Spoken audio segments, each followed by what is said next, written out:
Yaklaşık bir asır önce Bingöl'den Mardin, Diyarbakır ve Şanlıurfa'ya göç etti.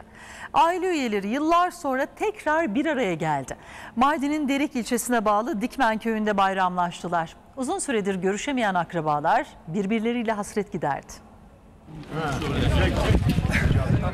Seyfan ailesi bir asır önce Bingöl'ün Genç ilçesinden göç etti. Aile üyeleri Mardin, Diyarbakır ve Şanlıurfa'ya yerleşti.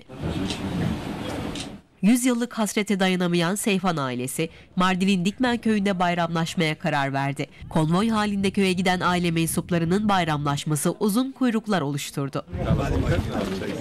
Köyün her tarafına Türkçe, Kürtçe ve Zazaca hoş geldiniz yazılı pankartlar asıldı.